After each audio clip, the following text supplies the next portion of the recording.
The sharp words still echoed in my ears as I stood alone in our rented apartment in Lisbon. "You're only good at complaining and ruining our happy moments, Mom," Ryan had shouted, his face twisted in a kind of anger I had never seen before. "We work all year to take this vacation, and you can't even pretend to enjoy it. For us," Emily added, tears streaming down her cheeks. I hadn't slept at all the night after that argument. I lay awake staring at the ceiling, hearing their voices again and again. When did I become this person they described? A burden? A joy killer? When did my own children start looking at me with such contempt? Morning sunlight streamed through the sheer curtains I hadn't closed, highlighting the half-empty wine glass on the nightstand, evidence of my failed attempt to dull the ache. I checked my phone. 9:37 a.m. They were probably having breakfast. I thought I'd talk to them, explain that I wasn't trying to ruin anything. I was just tired, overwhelmed, still adjusting to life without their father. I threw on a robe and went to their room, rehearsing an apology in my head. But when I opened the door, the beds were stripped, empty. I rushed to the closet. Nothing. No suitcases. No clothes. Just a row of empty hangers. "Emily, Ryan?" I called out, heart pounding. That's when I saw it. A note on the kitchen counter in Ryan's neat handwriting. "Nobody can stand you anymore. We've gone home. Don't bother looking for your passport or return ticket. They're not there.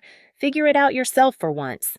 The world tilted. I frantically checked my purse, then tore through my luggage, drawers, every corner of the room. They were right. My passport was gone.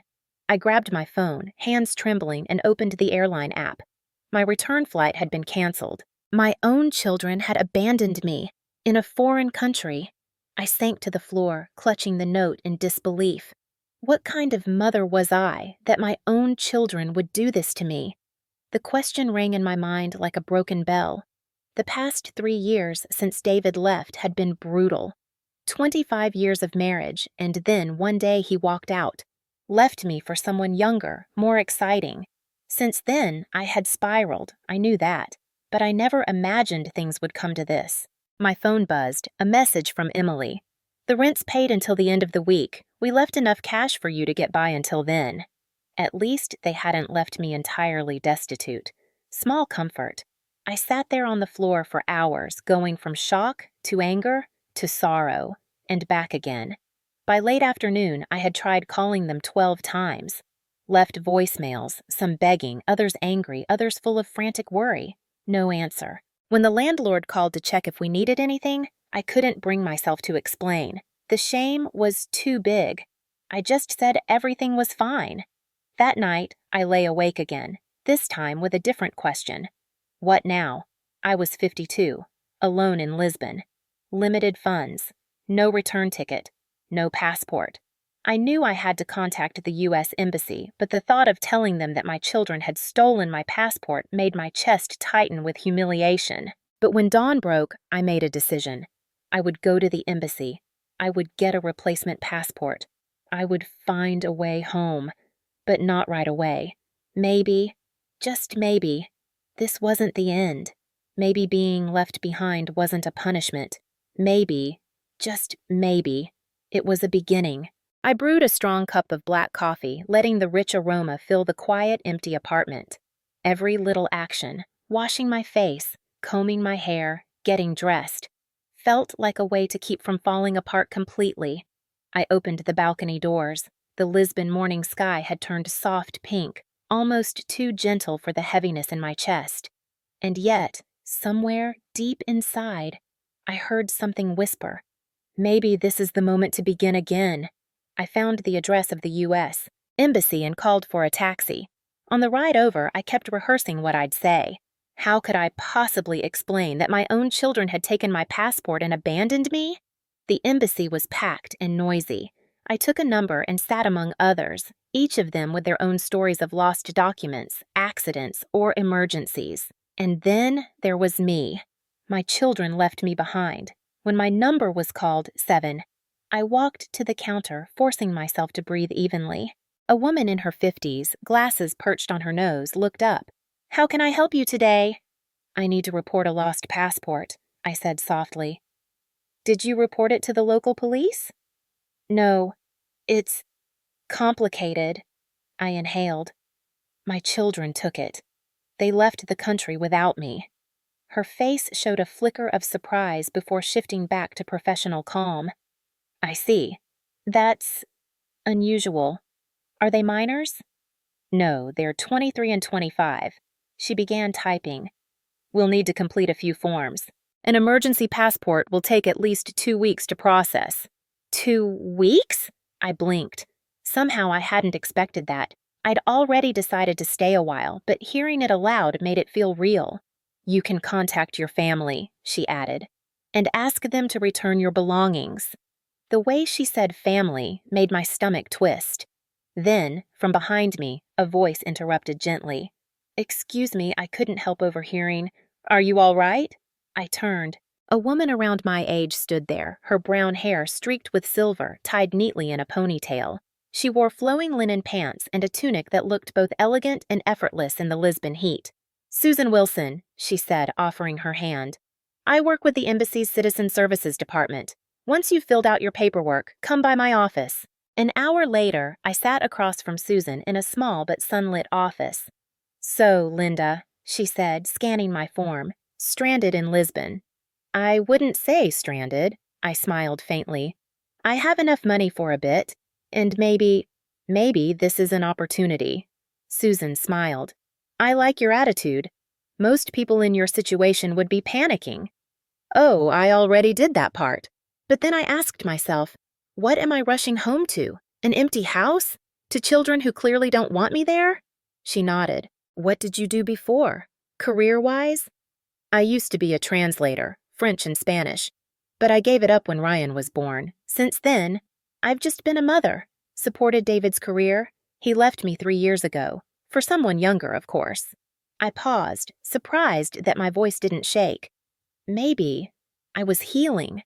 Susan leaned forward, thoughtful. You speak multiple languages. You're in Portugal for at least 2 weeks. I have a friend, Rosa, who runs a small winery just across the border in Spain. They cater to tourists, mostly Americans and Brits. She needs someone who speaks English and can learn the basics of wine quickly. I blinked. You're offering me a job? A suggestion.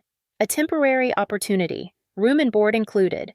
It'll get you out of this expensive city and give you something to focus on while you wait. Susan slid a card across the table. Call Rosa. Tell her I sent you. You can think it over overnight.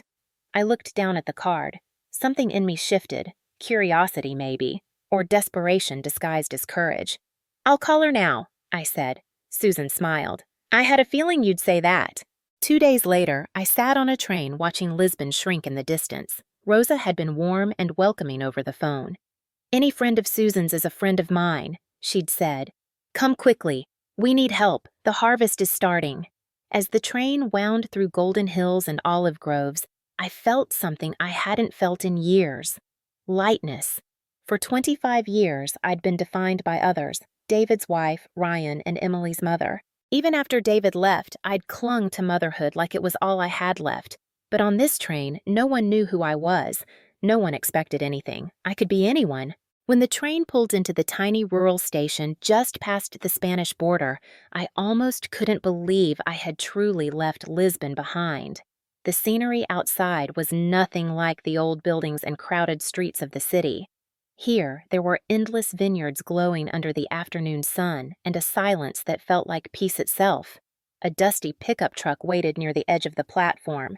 A tall woman stepped out, her curly hair spilling out from under a wide-brimmed straw hat. She waved, smiling like we'd known each other for years. Linda, welcome to wine country, she called out in English, tinged with a soft Spanish accent. I'm Rosa. I laughed unexpectedly, the sound unfamiliar to my own ears. I couldn't remember the last time someone welcomed me with such warmth, with open arms instead of expectations. As we drove down winding country roads flanked by grapevines, Rosa pointed out different plots, each with its own story. This one is Tempranillo. That one over there, Albarino. All harvested by hand. And this, she motioned toward a hilltop with red-roofed buildings glowing in the late sun. This is Quinta del Sol, your new home, if you'd like. The main house sat on a gentle slope overlooking endless rows of vines. A stone pathway led to a terrace with outdoor tables and a charming tasting room. Everything smelled of earth and fruit and sunlight. Rosa showed me to my room, a cozy space with a window that opened to the vineyard. That night, as I unpacked the few things I had, Rosa knocked on the door with a basket of bread and a glass of deep red wine. "First night deserves a proper welcome," she said, handing it over. "This wine?" I asked, taking a sip. "From the vines you saw today, sunshine, rain, time, and hands that love the land. Every bottle is a story." I looked at her, strong, confident, grounded. Could I become someone like her? The next morning began before sunrise. I followed Carlos, the vineyard manager, into the fields as he showed me how to test for ripeness, how to feel the soil beneath my boots and the wind on my skin. In the afternoon, I helped greet tourists in the tasting room. I introduced the wines in English, adding bits of French and Spanish when needed. I shared what little I knew, most of it from Rosa and Carlos, but the guests listened, smiled, asked questions. "You make people feel the wine," Rosa said that evening as we watched the sky blush into dusk. "That's a rare gift." I didn't know what to say. I wasn't used to being told I was good at something anymore. "I don't know much about wine," I admitted.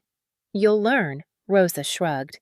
"You're already willing, that's the part that matters." That night, standing by my window, I opened my phone. No messages. I had unblocked Ryan and Emily days ago. Not because I was waiting for their texts, but because they needed the chance to choose, just as I was finally choosing myself. Should I let them know I was safe, that I was working at a vineyard somewhere in the Spanish countryside? Not yet. Let them wonder, if only for a while. Let them feel a fraction of what it means to be left behind. Just then, a soft knock. Rosa again, this time with another glass of wine. "To celebrate your first day," she said, clinking her glass with mine. We sat on the edge of the bed. "This is wonderful," I said. "It's life," Rosa replied. "In a glass. The sun, the rain, the soil, the hands, the aging. Everything becomes part of the story."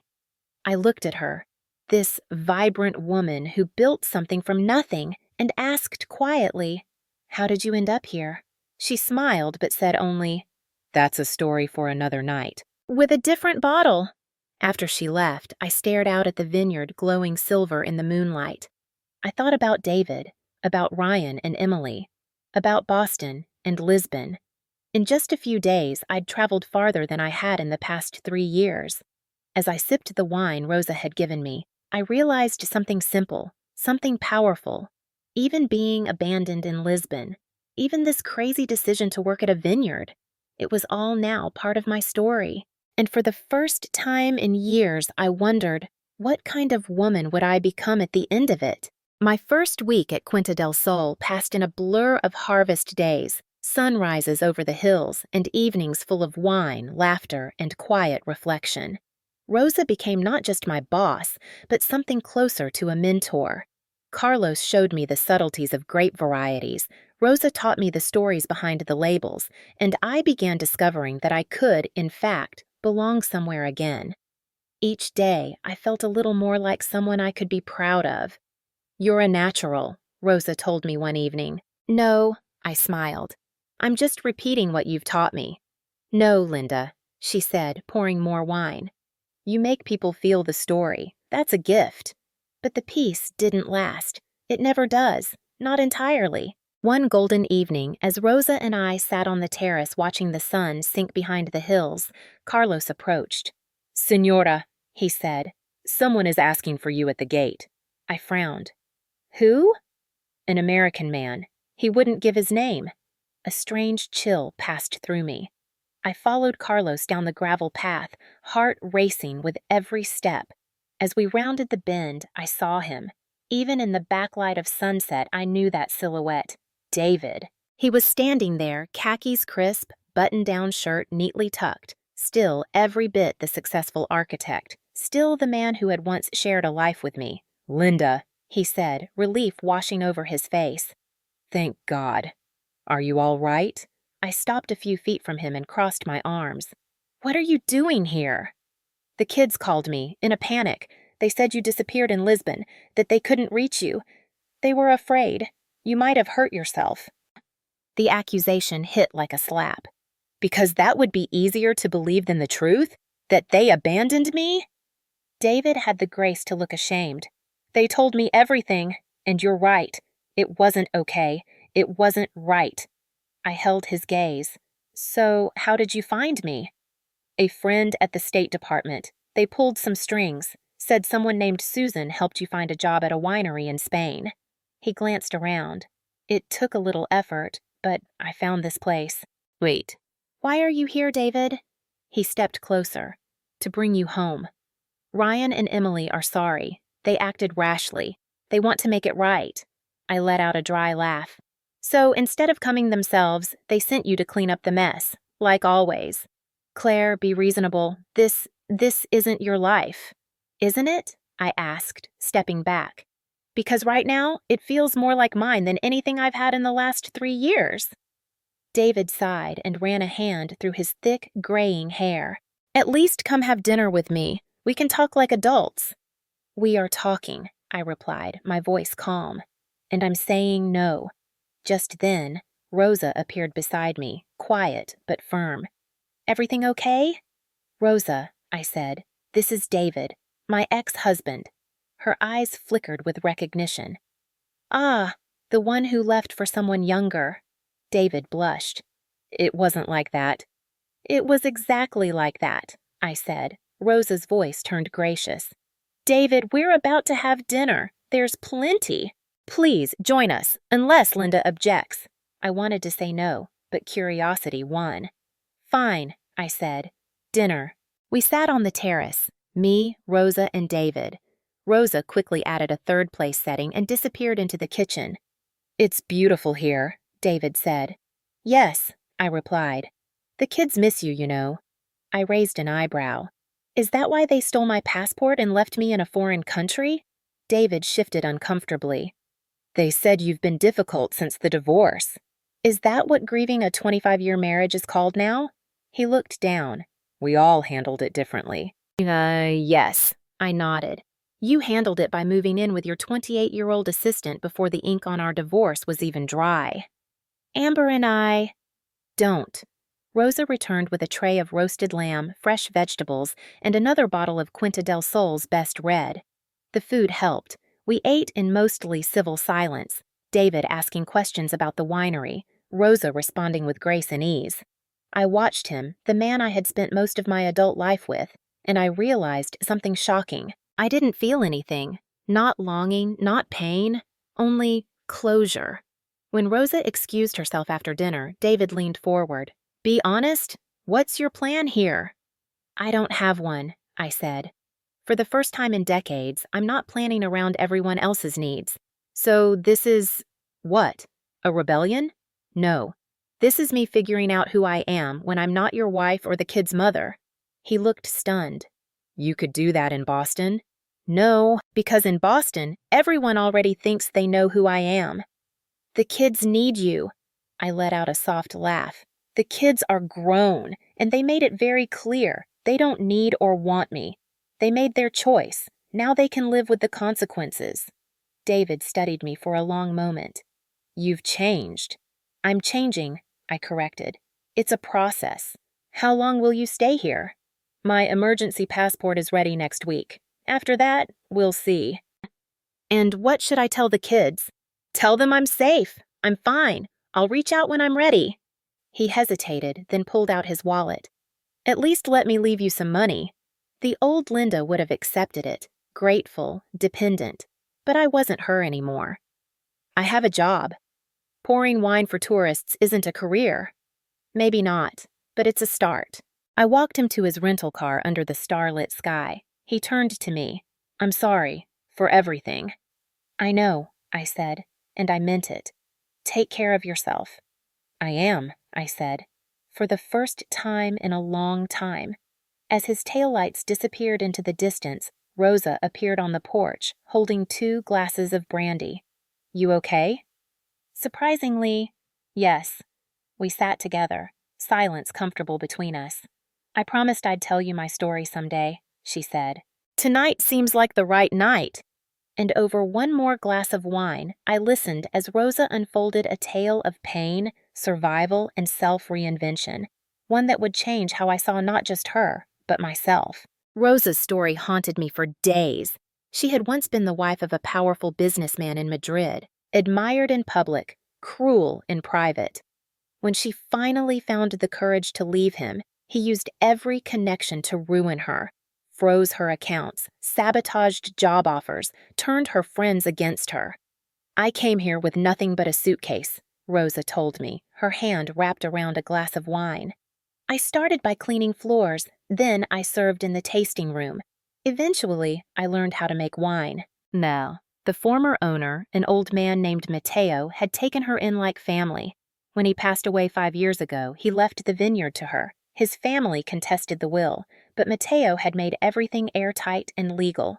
Do you regret leaving? I asked softly. Never. Not for a second, Rosa said without hesitation. I'd rather struggle on my feet than live on my knees. Her words hit something deep inside me, because for the first time I could feel that I wasn't just running away anymore. I was rebuilding. 3 weeks had passed since David's visit. My emergency passport had arrived, but I hadn't booked a flight. Instead, I asked Rosa if I could stay through the harvest season. Of course, she beamed. You're good with the guests, you're learning fast, stay as long as you like. We fell into a rhythm, early mornings in the vineyard with Carlos, afternoons in the tasting room, evenings in the office with Rosa, where I helped with bookkeeping. It turned out I had a knack for organization, something Rosa was thrilled to discover. We make a good team, she said one night as we balanced the monthly accounts. And for the first time in years, I felt useful, not as someone's wife or someone's mother, but as me, Linda, capable, valued. I hadn't called Emily or Ryan, though I had unblocked their numbers. My anger had faded to a dull ache, but I still wasn't ready for their voices. Let them sit with what they'd done a little longer. One warm afternoon, I was alone in the tasting room when a group of American tourists arrived. I welcomed them with my usual charm, launching into the practiced but now heartfelt story of Quinta del Sol and its signature wines. Linda? I froze. The voice was soft, familiar. I looked up. Emily, standing at the back of the group, tears in her eyes. Beside her was Ryan, fidgeting in the heat. Excuse me for a moment, I said to the guests, smiling through the shock. Carlos will begin your tasting shortly. I led my children to the terrace where Rosa and I often shared our quiet moments at dusk. What are you doing here? I asked. Dad told us where you were, Ryan said. We've been trying to reach you for weeks. I blocked your numbers, I said flatly, after what you did. Emily's eyes filled with tears. We're so sorry, Mom. What we did was unforgivable. I looked at them, not as my babies, but as the adults they now were. Adults who had made a cruel, deliberate choice. Why? I asked. Why did you do it? They exchanged glances. Ryan spoke first. We were exhausted, Mom. Ever since Dad left, you haven't been the same. You were always sad, always complaining, always calling. It felt like we had to carry you. Emily nodded. The trip to Lisbon was supposed to help, a reset. But you found something wrong with everything, the hotel, the food, the people. I waited. So you abandoned me to teach me a lesson? I asked. It was my idea, Ryan admitted. After that last argument, something in me just snapped. I went along with it, Emily said through tears. We thought you'd call Dad or just fly home. We didn't think... Didn't think I'd survive without you? I asked. Didn't think I'd build a life on my own? They were silent. We didn't think at all, Emily whispered. Their words hurt, but I couldn't deny the truth in them. I had been difficult. I had been grieving. I had been drowning and pulling them down with me, but still. What you did was cruel, I said. And illegal. You stole my passport. Ryan nodded, ashamed. There's no excuse. How did you find me? Dad knew you were working at a winery, but he didn't know which one, Emily said. We've been visiting every vineyard in the region for 3 days. I almost laughed, picturing my city-dwelling children trudging through the Spanish countryside looking for their mother. "Did you think I'd just come home with you?" I asked. They hesitated. "We hoped," Emily said. "The house feels empty without you." "I'm doing fine," I said. "Better than fine, actually." Ryan stared. "You're staying here? Working at a vineyard?" "For now. I like who I'm becoming here." Emily reached for my hand. "We're really sorry, Mom. What we did was wrong." I looked at her face, open, tearful, then at Ryan, stiff, but remorseful. I still loved them. Of course I did. But I no longer needed them to define me. "I forgive you," I said finally. "But I'm not coming home." "But," Ryan began. "No," I said gently but firmly. "This is my decision. You're adults. I'm building my life now." They looked lost, as if they couldn't recognize the woman in front of them. "Where are you staying tonight?" "We have a hotel in town," Ryan said. "Good. Have dinner with me tomorrow. Rosa wants to meet you." "You've told her about us?" Emily asked, worried. "Everything," I said. They agreed and left to rejoin the tourists. I sat there long after they were gone, watching them laugh awkwardly with Carlos, sampling wines like strangers in a foreign land. My children had found me, and I had remained standing. Dinner the following evening was more elaborate than usual. Rosa had outdone herself: local seafood paella, fresh bread, roasted vegetables from her garden. The terrace table was beautifully set, glowing under the soft amber light of dusk. Emily brought a bouquet of wildflowers. Ryan had selected a bottle of expensive Rioja, a peace offering. Rosa smiled diplomatically and set the bottle aside in favor of Quinta del Sol's own vintage. "We drink what we grow here," she said with a wink. We sat under the golden sky. Emily chatted a little. Ryan stayed quiet, watchful, like he was trying to understand who I had become. The woman pouring wine with confidence, laughing with Rosa, speaking Spanish effortlessly. This wasn't the mother they had left behind.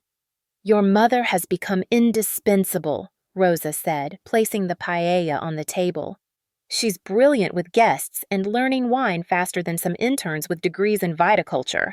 Emily smiled. "Mom always had a good palate. She could tell which of Dad's wines were expensive just by taste." "A skill your father never really appreciated," I added, surprised at the calm in my voice. Ryan looked down.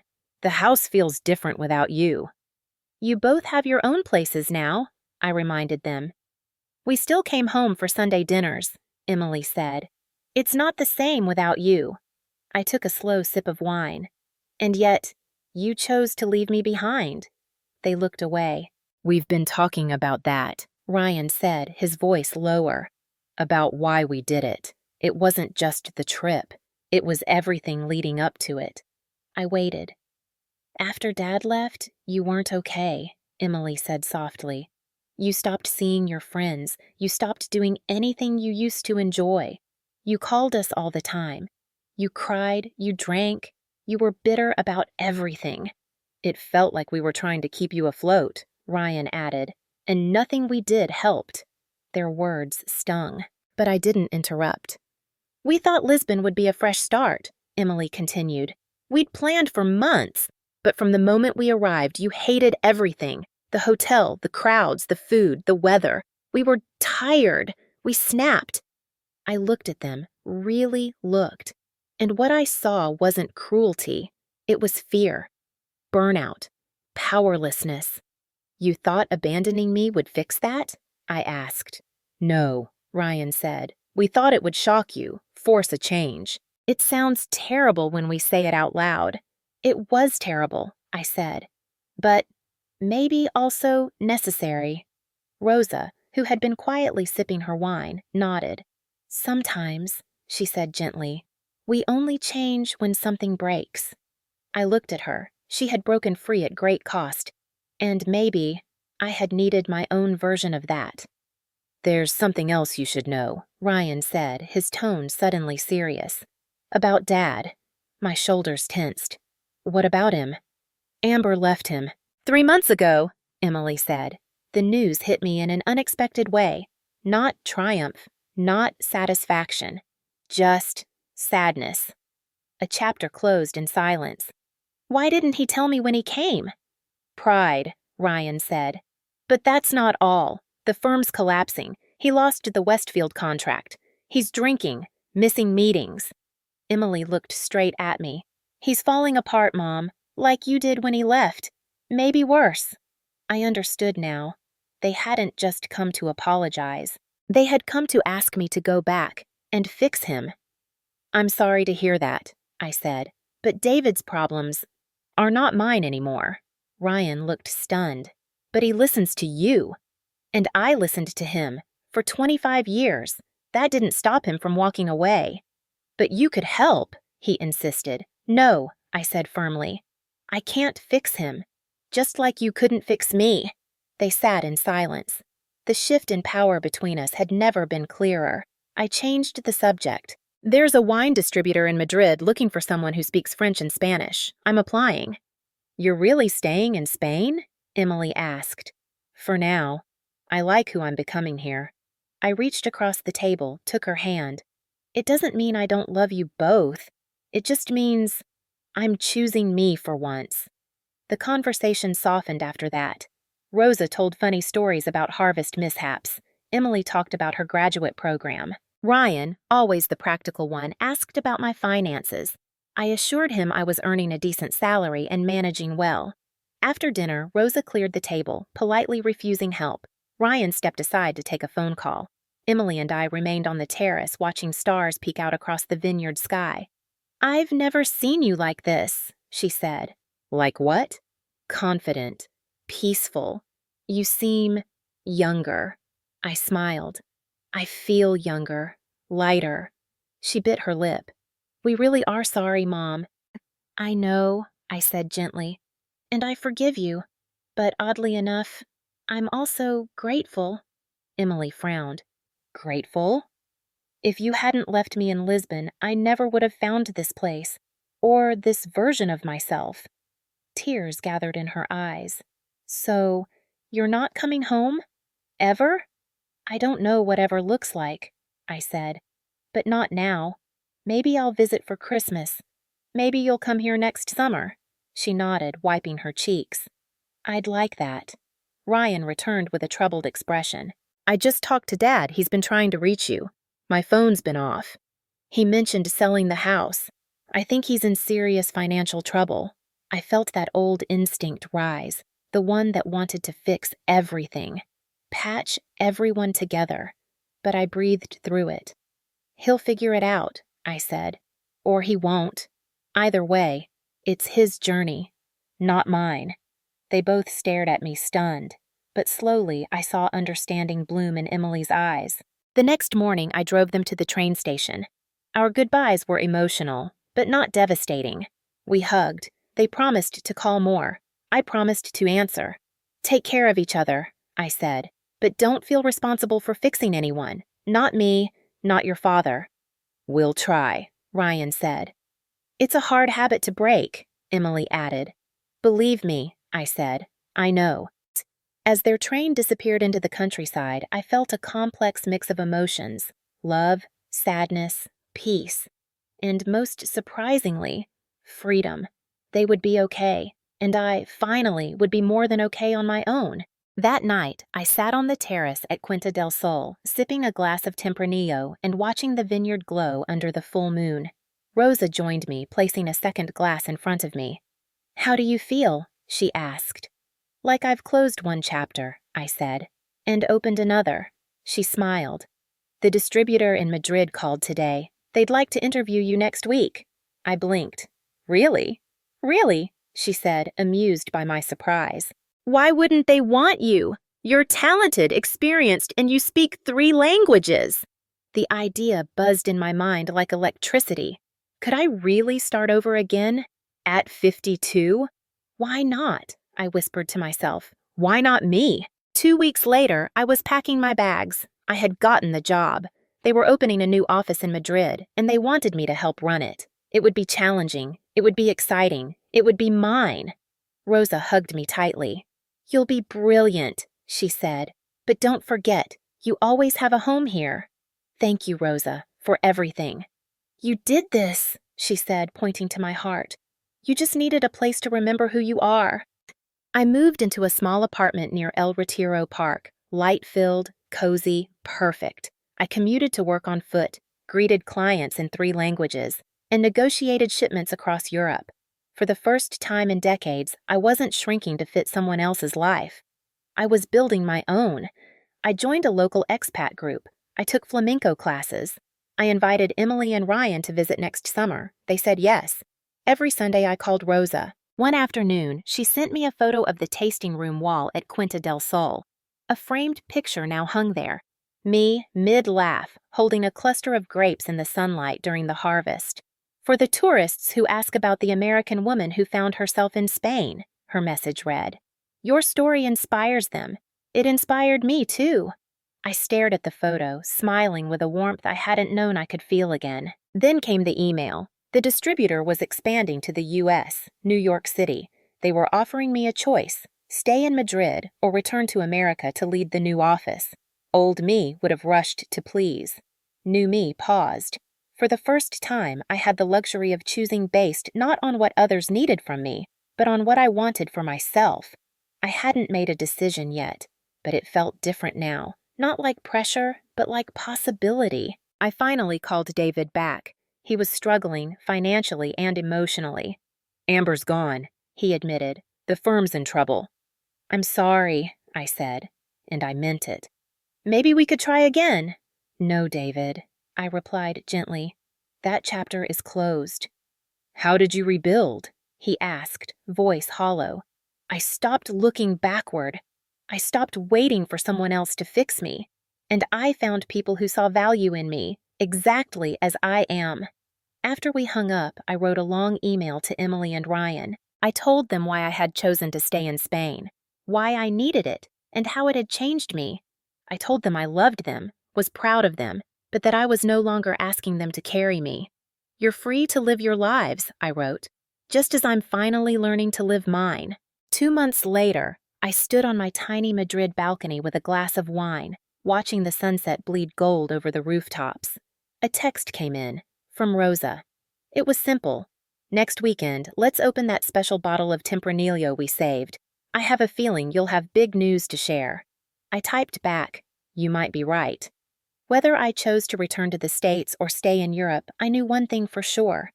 The woman who was abandoned in Lisbon no longer existed. In her place stood someone stronger, wiser, and finally, gloriously free.